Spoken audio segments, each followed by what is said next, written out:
पहली लिस्ट में भाजपा ने 67 उम्मीदवारों की घोषणा की थी और अब दूसरी लिस्ट भाजपा की सामने आ गई है। लगातार अटकलें तेज थी कि भाजपा की जो कल मीटिंग हुई है अमित शाह के आवास पर, ये बड़ी बैठक जो हुई थी, उस बैठक के बाद लगातार अटकलें थी कि जल्दी अब बीजेपी की दूसरी लिस्ट जारी हो सकती है। और अब देखिए खबर आपके सामने है, जब बीजेपी ने अपनी दूसरी लिस्ट जारी कर दी है। 21 उम्मीदवारों की लिस्ट जारी हुई है। बीजेपी ने 21 उम्मीदवारों की और घोषणा की है। तो 67 उम्मीदवारों की पहले घोषणा बीजेपी कर चुकी है और अब 21 और उम्मीदवारों की लिस्ट जारी हुई है। तो ये बड़ी खबर आपको इस वक्त की बता रहे हैं। बीजेपी ने अपनी दूसरी लिस्ट जारी कर दी है और 21 उम्मीदवारों के नामों की घोषणा इस लिस्ट में की गई है। 67 उम्मीदवारों की जब घोषणा हुई थी तब जो उम्मीदवार उतारे गए चुनावी मैदान में, उन उम्मीदवारों के समर्थकों में जश्न का माहौल था। लेकिन ये भी रहा कि जिन लोगों के टिकट कट गए, जिन लोगों को उम्मीद थी कि उस लिस्ट में उनका नाम हो सकता है, उन लोगों के जब टिकट कटे, उन नेताओं के जब टिकट कटे तो बगावती तेवर उन्होंने अपना लिए थे। लेकिन अब ये जो 21 उम्मीदवारों की सूची बीजेपी की जारी हुई है, उसके बाद देखना होगा कि क्या कुछ होता है पार्टी के अंदर। क्या जिन नेताओं को इस, और देखिए नारायणगढ़ से पवन सैनी को टिकट दिया गया है, पेहोवा से जय भगवान शर्मा को टिकट मिला है, पूंडरी से सतपाल जांबा को टिकट दिया गया है।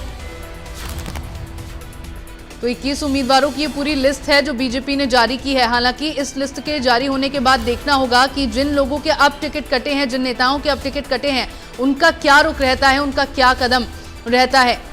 नारायणगढ़ से आप देखिए पवन सैनी को टिकट दिया गया है और वहीं पेहोवा से जय भगवान शर्मा को टिकट दिया गया है।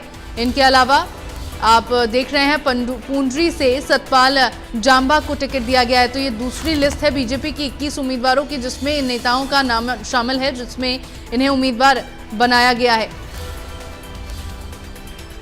तो कुल 21 उम्मीदवार हैं जिनके नाम शामिल हैं इस लिस्ट में। इससे पहले 67 उम्मीदवारों के नामों की घोषणा बीजेपी कर चुकी है। गन्नौर से देवेंद्र कौशिक को टिकट दिया गया है, रोहतक से मनीष ग्रोवर को चुनावी मैदान में उतारा है और वहीं नारनौल से ओम प्रकाश यादव पर भरोसा किया है बीजेपी ने।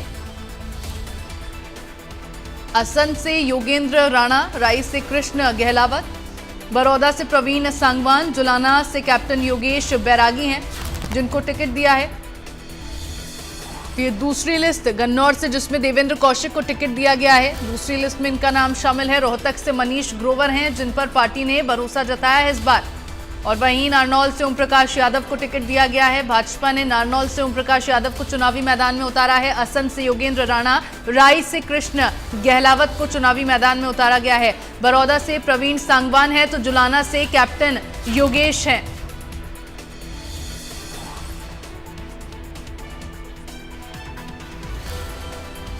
ये बड़ी खबर आपको बता रहे हैं, बीजेपी ने अपनी दूसरी लिस्ट भी जारी कर दी है। लगातार चूंकि अटकलें थी कि अब बीजेपी अपनी दूसरी लिस्ट जारी कर सकती है और असम से योगेंद्र यादव को यहां पर चुनावी मैदान में उतारा गया है। जुलाना से कैप्टन योगेश बैरागी हैं जिन्हें चुनावी मैदान में उतारा है। कांग्रेस की ओर से अगर बात कर ली जाए तो जुलाना से पहलवान विनेश फोगाट को टिकट दिया गया है, तो उनकी टक्कर में होंगे अब कैप्टन योगेश बैरागी। बीजेपी ने जो दूसरी लिस्ट जारी की है, 21 उम्मीदवारों के नाम इसमें शामिल हैं।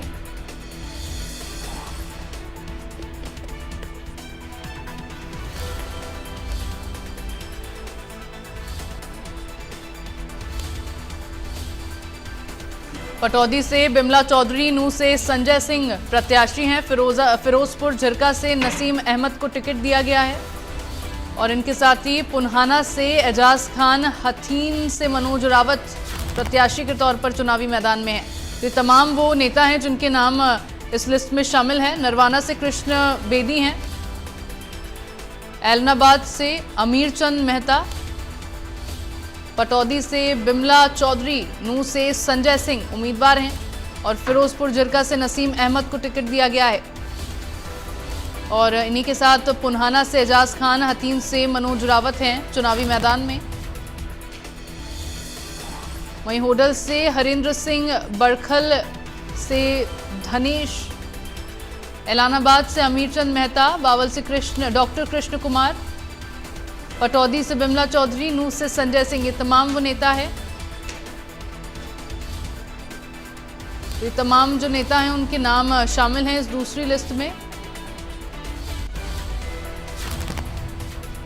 तो देखिए दूसरी लिस्ट भी बीजेपी की आ गई है। होडल से हरेंद्र सिंह, बड़खल से धनेश अदलखा और एलनाबाद से अमीर चंद मेहता, बावल से डॉक्टर कृष्ण कुमार, पटौदी से बिमला चौधरी, नूंह से संजय सिंह, ये तमाम जो नेता हैं इनके नाम शामिल है दूसरी लिस्ट में। दूसरी लिस्ट 21 उम्मीदवारों की है बीजेपी की। पहली लिस्ट में 67 उम्मीदवारों के नामों की घोषणा कर दी गई।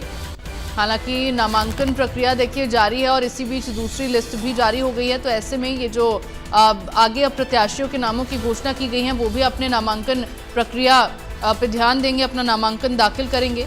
12 सितंबर तक नामांकन दाखिल करना है।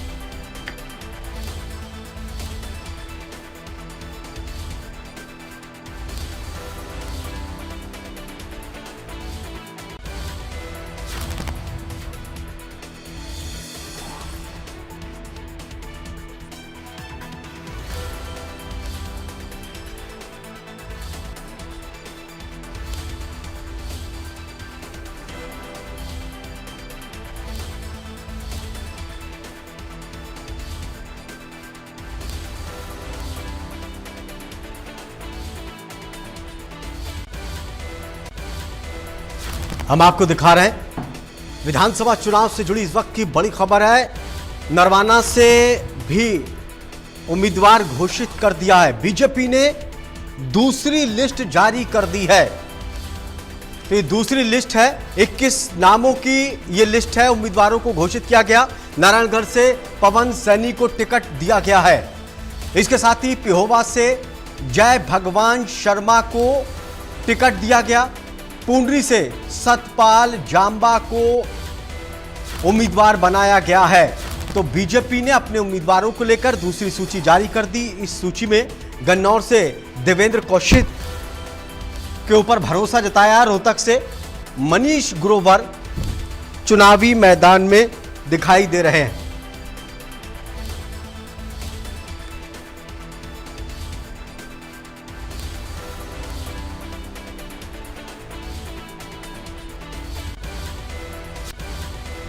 चलिए सीधा रुख करते हैं न्यूज रूम का, जहां deputy senior editor Atul Pratap हमारे साथ जुड़ गए। अतुल प्रताप जी, बीजेपी ने एक और सूची जारी कर दी। नामों को लेकर क्या कुछ कहेंगे आप? देखिए, इसमें दो चौंकाने वाले नाम हैं जो नाम कट गए। एक तरफ बड़खल से आप देखिए सीमा त्रिखा का नाम, जो कि मौजूदा मिनिस्टर, उनका नाम कटा है और एक नया नाम वहां पर आता है, वो है धनेश अदलखा। श्री धनेश अदलखा को वहां पर मैदान में बीजेपी ने उतारा है। उसके साथ साथ बावल की अगर बात करें तो वहां पर डॉक्टर बनवारी लाल, जो कि मिनिस्टर भी थे, उनका भी नाम कट गया है और उनकी जगह दूसरा जो नाम है वो भी डॉक्टर कृष्ण कुमार का है। तो ये दो बड़े नाम हैं जो कि कटे हैं और दो लोगों को यहां से मैदान में उतारा गया है। इस पूरी सूची को अगर हम देखें तो कई ऐसे नाम हैं जिसको लेकर कमोबेश चर्चाएं थी कि हाँ ये आगे चल रहे हैं। गन्नौर से जैसे आपने देखा कि इसमें देवेंद्र कौशिक का जो नाम था वो ऑलमोस्ट तय माना जा रहा था, हालांकि मुहर लगना बाकी था। और बीजेपी की दूसरी सूची और कुल मिलाकर जैसा आपने बताया अभी कि 90 विधानसभा के लिए बीजेपी ने 67 पहले उतार दिए थे, 23 बाकी थे। अब यहां पर 21 लोगों का नाम और आया है, तो 2 और सीटें बचती हैं, लेकिन टेक्निकली 3 बचती हैं क्योंकि पेहोवा के जो कैंडिडेट थे उन्होंने अपना जो उनकी दावेदारी थी उससे उन्होंने अपने आप को पीछे हटा लिया है, टिकट वापस कर दिया है। तो उसके हिसाब से 3 सीटें अभी और बच जाती हैं। लेकिन अब बीजेपी की पहली सूची और उसके बाद अब दूसरी सूची जब आ गई है तो आप ये समझिए कि सारी पार्टियों से कमोबेश कहीं आगे है। बीजेपी अपने नामों को लेकर मैदान में उतर चुकी है। नामांकन के लिए बहुत कम समय रह गया है, लेकिन अब यहां पर देखना होगा कि जो बदलाव किए गए, अब इसमें 2 सीटों में जो बची हैं, फिलहाल इन 23 में से अगर 2 सीटों की बात करें तो उसमें से एक महेंद्रगढ़ की सीट यहां पर बचती है, आप देखिए, और वहां से किसको मिलेगा, क्योंकि जो कैंडिडेट वहां पर है वो बड़ा नाम है, बड़ा राजनीतिक कद उनका रहा है, लेकिन पिछली बार भी टिकट कटा। इस बार भी चर्चा है कि शायद उनको मिले ना मिले, लेकिन अब यहां पर बीजेपी जो कि सबसे आगे है लिस्ट लाने में, और सारी पार्टियों से पहले उसने कैंडिडेट अपने मैदान में कमोवेश हर जगह पर उतार दिए। 3 सीटें और रह जाती हैं, तो कुल मिलाकर हम कह सकते हैं कि कुछ बदलाव जरूर बीजेपी की तरफ से किए गए हैं। कुछ मिनिस्टर्स के भी, मौजूदा मिनिस्टर्स के भी नाम कटे हैं। तो उसके पीछे का कारण क्या था? क्योंकि डॉक्टर बनवारी लाल की अगर बात करें तो माना जाता है कि एक साफ छवि के नेता थे, बड़े सौम्य से थे, लेकिन अब क्या एज फैक्टर था या कोई और वजह थी, क्या वहां की तकनीकी बातें हैं, ये सब कुछ थोड़ा सा अध्ययन का विषय हो जाएगा अभी आसिफ। लेकिन उसके साथ साथ जो सबसे प्रमुख बात है कि सीमा त्रिखा एक महिला नेत्री, लेकिन जो कि इस वक्त सबसे प्रबल दावेदारों में से एक थी और मौजूदा मिनिस्टर भी, उनका टिकट कटना ये थोड़ा सा संकेत देता है कि हाँ, क्या उनके खिलाफ कोई माहौल था। और वहां पर रेणु भाटिया बहुत तेजी से अपने आप को दावेदारों के लिस्ट में आगे बढ़ा रही थी, महिला वो भी थी, तो अगर सीमा त्रिखा का कटा तो दूसरा विकल्प हो सकती थी। लेकिन यहां पर एक नया नाम अदलखा का लाया है, पार्टी की तरफ से आया गया है। तो अब यहां पर देखना होगा कि जो बदलाव किए गए हैं उस बदलाव से आखिर परिणाम पर क्या असर पड़ेगा, सकारात्मक या नकारात्मक। आसिफ। बिल्कुल अतुल जी, बीजेपी पहले ही कह रही थी कि हमने कई दौर के सर्वे किए, लोगों से बातचीत हुई है, उसके आधार पर हम ये सूची तैयार कर रहे हैं। सिर्फ जिताऊ उम्मीदवार को ही टिकट दिया जाएगा, तो फिर चाहे वो मंत्री क्यों ना हो या संगठन में उसका बड़ा कद क्यों ना हो, टिकट उसी को मिलेगा जो बेहतर दावेदार है। और सूची से भी ये दिखाई दे रहा है कई मंत्रियों के कटने के बाद टिकट। आसिफ, इसके 2-3 अलग अलग आयाम होते हैं, उसके अलग अलग पहलू होते हैं। जो पार्टियां होती हैं वो हमेशा ये कोशिश करती हैं कि आप जिसको दावेदार के तौर पर मैदान में उतारो वो जिताऊ हो, हर हाल में जिताऊ हो। लेकिन इस बार जिताऊ और टिकाऊ दोनों पर कांग्रेस ने फोकस किया था, बीजेपी भी जिताऊ कैंडिडेट को ही लेकर मैदान में उतरने वाली थी। कुछ और पार्टियां होती हैं जिनके पास विकल्प ना होते हुए भी उनको चूंकि चुनाव लड़ना है, तो वो भी अपने हिसाब से जिताऊ कैंडिडेट ही लाती हैं। ये एक पहलू है, क्योंकि कोई भी नहीं चाहेगा कि हमारा कोई दावेदार अगर मैदान में आए तो उसकी जमानत जब्त हो जाए या फिर उसको हार का सामना करना पड़े।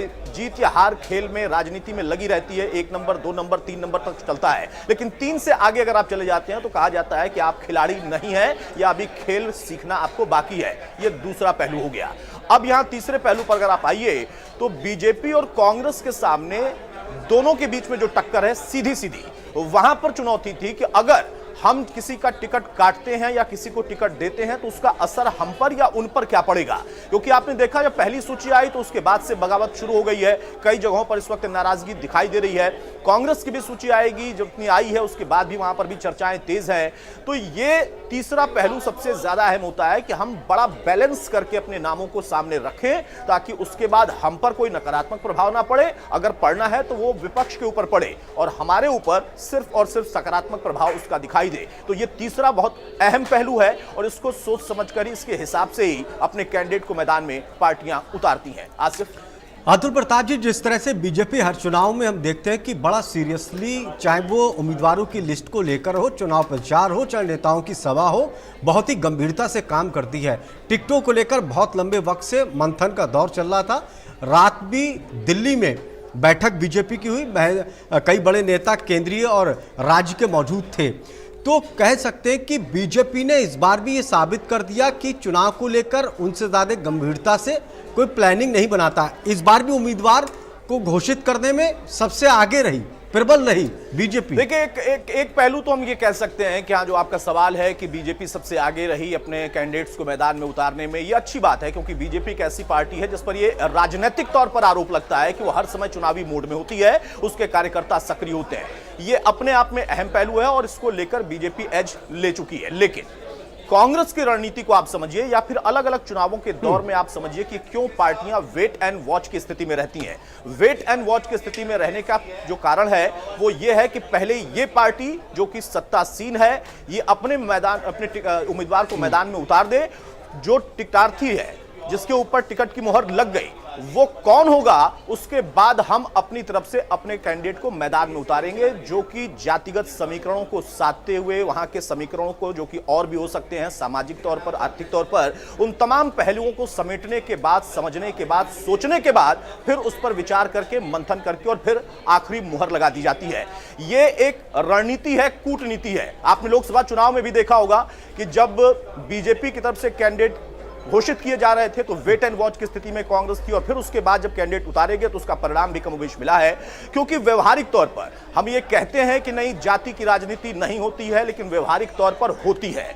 इसके लिए सिर्फ नेता, राजनीतिक दल, पार्टियां वो दोषी नहीं है, इसके लिए जनता को भी मैं उतना ही दोषी मानता हूं, या फिर कहें कि यही सामाजिक ताना बाना है। उस ताना बाना के बीच में आप अगर ऐसे समीकरण नहीं बिठाएंगे तो आपको हार का मुंह देखना पड़ेगा। तो राजनीतिक दलों की ये मजबूरी भी होती है या फिर ये जरूरी भी होता है। तो उन तमाम पहलुओं में जो आपका अहम सवाल था कि आखिर वेट एंड वॉच की स्थिति में क्यों थी, तो उसका कारण यही है, बीजेपी एज ले चुकी है, अच्छी बात है, लेकिन इस एज से क्या वो चुनाव में भी एज ले पाएगी, ये अभी सवालों के घेरे में है। क्योंकि जब यहां पर वो एज ले रहे हैं तो कांग्रेस अपने जब कैंडिडेट उतारेगी कि आपके जो दावेदार थे उसमें से आपने एक के नाम पर मुहर लगाई, आपने किसी व्यक्ति का टिकट काटा जो कि मंत्री पद पर बैठा है, उसके बाद भी हमारा कैंडिडेट इतना मजबूत होगा कि उसको हार का सामना करना पड़ेगा। ये दूसरे पक्ष की रणनीति होती है। आसिफ, बिल्कुल, अब ये बीजेपी और कांग्रेस या कहें कि विपक्षी पार्टी दोनों के लिए ये महत्वपूर्ण होता है। देखिए, एक फायदा भी है, नुकसान भी है। अगर बीजेपी ने अपने उम्मीदवार पहले घोषित कर दिए तो उनको 1-2 दिन और ज्यादा मिल जाते हैं चुनाव प्रचार के लिए, मानसिक तौर पर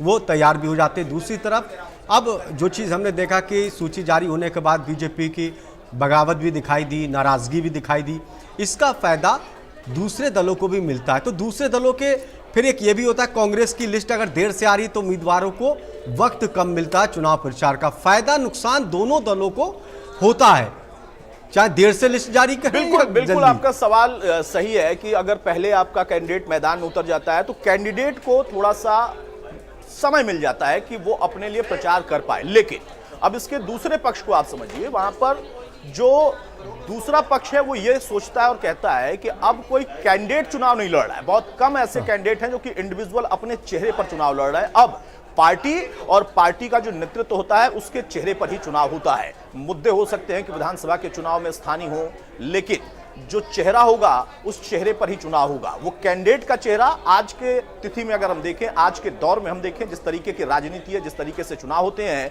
वहां पर कुछ ऐसे नाम हैं जो कि मैदान में खुद उतर जाते हैं, उनको समय मिले ना मिले, लेकिन उनका एक जनाधार होता है।